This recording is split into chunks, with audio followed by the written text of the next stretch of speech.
সবাইকে আবার একটা নতুন ভিডিও নিয়ে চলে এসেছি। তো দিনটা ছিল চড়ক পুজোর দিন, মানে চৈত্র মাসের সংক্রান্তির দিন। তো আজকে আমরা ঘুরতে যাব আমার মামা শ্বশুর বাড়ি। তাই সকালবেলায় ঘুম থেকে উঠে স্নান ধান করে আমি রেডি হয়ে নিই।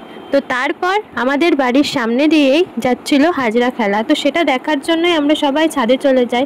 গিয়ে দেখি প্রচুর ভিড়। তো আমাদের এইদিকে চড়ক পুজো বা হাজরা খেলা সেরকম হয় না, আর আমার দেখাও হয়নি। তো বিয়ের পর শ্বশুরবাড়িতে গিয়েই এটা দেখি, বেশ ভালোই লাগে। তারপর হাজরা খেলা দেখে আমরা নিচে চলে আসি স্টেশনে যাওয়ার উদ্দেশ্যে। তারপর খাওয়া দাওয়া করে আমরা বেরিয়ে পড়ি। আমি, আমার শাশুড়ি মা, আমার ভাই আর আমার দেওর। তো আমরা চারজন মিলেই যেতাম।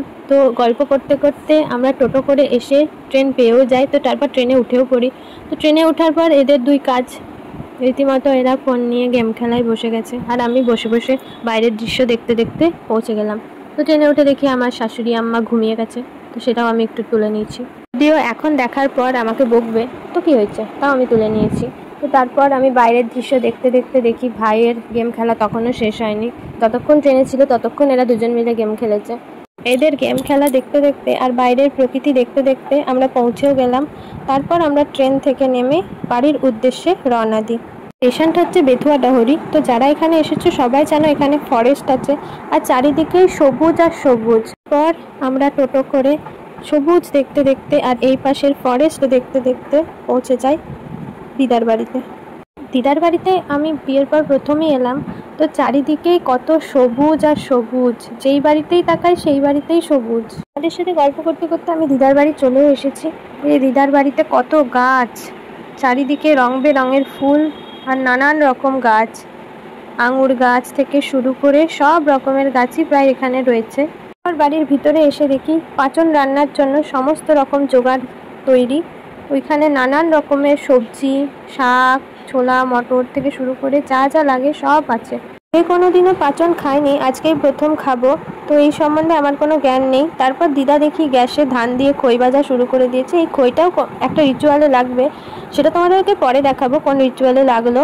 দিদা আমাকে চড়ক পুজো সম্বন্ধে অনেক কথাই বলছিলেন। তারপর এই যে দিদার বাড়ির গোপাল, তো আমাকে বলল গোপাল আর শিব ঠাকুরের জন্য দুটো মালা গেঁথে দিতে।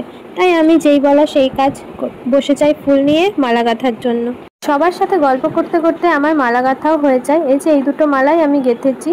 এরপর শুরু হবে পুজো। তারপর পুজোর পর আমরা দুপুরের খাবার খেতে বসে যাব। তো এই যে আমার গোপাল সোনার জন্য মালা, আর এটা মহাদেবের মালা। তারপর এদিকে আমি মালা গাঁথার পর এসে দেখি যে পাচন রান্না প্রায় শেষ হয়েই এসেছে। আমি সেটাও দেখলাম যে কী করে রান্না হয়। তো সবাই কাজ করছিল আর আমি বসে বসে তাদের কাজ দেখছিলাম। প্রথম দেখলাম কি করে পাচন রান্না করে। তারপর ঘরে এসে দেখি এরা আবার গেম খেলছে। তো আমার শাশুড়ি মা দেখি পঞ্জিকা নিয়ে বসেছে, নতুন বছরের নতুন পঞ্জিকা। আর ওই যে ফুলটা দেখলেন ওইটা আমাকে দিদা দিয়েছে, দিদার গাছের ফুল, জুঁই ফুল। তারপর এই যে সে তখন যে খই ভাজা হচ্ছিল, সেই খইয়েরই এটি রিচুয়াল। এটা কি বলে, কি রিচুয়াল আমি জানি না, কারণ আমাদের বাড়িতে এরকম রিচুয়াল হয়নি আগে, আমি দেখিনি কোনোদিন, এই সম্বন্ধে আমার কোনো জ্ঞান নেই। তো সেটা দেখলাম আমি, বেশ ভালোই লাগলো। পুজো শেষ হওয়ার পর আমরা মধ্যাহ্ন ভোজনের জন্য বসে পড়ি। এই যে ছিল পাচন, আর পাচনের সাথে খই, চিড়ে মুড়ি, ছাতু, গুড়, দই আর মিষ্টি আর জিলিপি। আজকে চড়ক পুজোর দিনে দুপুরবেলায় এটাই খেতে হয় তাই শুনলাম, তো তাই নিয়েই বসে পড়ি। প্রথম এক্সপিরিয়েন্স, বেশ ভালোই লাগলো খেতে। দুপুরের খাওয়া শেষ করার পর দিদা বললো যে চ আমাদের এখানে ধান ক্ষেত, রজনীগন্ধার বাগান আছে, তোকে দেখাতে নিয়ে যাই। তো রেল লাইনের পাশেই হচ্ছে সেই ধান ক্ষেত, তাই পাশ দিয়ে সবসময় প্রায় ট্রেন যায়। তো সেটা দেখার পর আমরা ঢুকে যাই রজনীগন্ধার বাগান দেখতে। তারপর জমির ভিতর দিয়ে হাঁটতে হাঁটতে পৌঁছে যাই হচ্ছে রজনীগন্ধার বাগানে।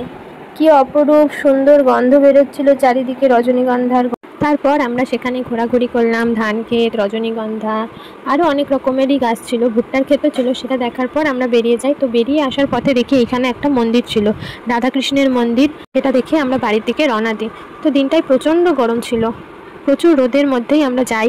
তো তারপর রোদ থেকে বাড়ি এসে দেখি এই যে ম্যাও, এই ম্যাওটা দিদার বাড়িতেই থাকে, দিদার বাড়িতেই খায়, সেখানেই থাকে। আর এই রজনীগন্ধাগুলো আমাকে দিদা দিয়েছে, সেখান থেকে তুলে, ওই গাছ থেকেই তুলে এনে দিয়েছে। তারপর বিকালবেলায় দিদার সমস্ত রকমের ডাক্তারি সামগ্রিক নিয়ে বসে আর আমাদেরকে দেখাচ্ছিল। তারপর দিদার ছোটোবেলার ছবি, আরও আমার শ্বশুরবাড়ির অনেকেরই ছোটোবেলাকার ছবি নিয়ে আমরা বসে পড়ি দেখার জন্য। আমি তো অনেকেই চিনি না, তাই তাদেরকে দেখাচ্ছিল আর দেখছিলাম আর হাসছিলাম যে সে ছোটোবেলায় কেমন কেমন দেখতে ছিল এই নিয়ে। তারপর অ্যালবাম দেখার পর চাটা খেয়ে আমরা বাড়ির উদ্দেশ্যে বেরিয়ে যাই। এই যে তারপর আমরা স্টেশনেও চলে আসি। স্টেশনে আসার পর চোখ পড়লো আকাশের দিকে, আর আকাশের দিকে চোখ পড়তেই দেখতে পেলাম এই সুন্দর মিষ্টি কালারের চাঁদ। দেখুন কি দারুণ দেখতে লাগছে না? সচরাচর এই কালারের চাঁদ দেখা যায় না। তারপর আমরা এই ট্রেনে উঠে পড়ি সবাই মিলে, আর আমার দেওর উপরে উঠে বসে যে আমি উপরেই বসবো। ফাঁকাই ছিল ট্রেনটা, কিন্তু ব্যাপার হচ্ছে যেতে যেতেই শুরু হলো বৃষ্টি। আর আমাদের চিন্তা মাথায় যে এত বৃষ্টির মধ্যে আমরা ছাতাও আনিনি, কিচ্ছু আনিনি, আমরা কি বছরের লাস্ট দিনকে ভিজে ভিজে বাড়ি যাবো? এই ভাবা সেই কাজ, আমরা ভিজেও যাই, পুরো ভিজেই বাড়ি আসি।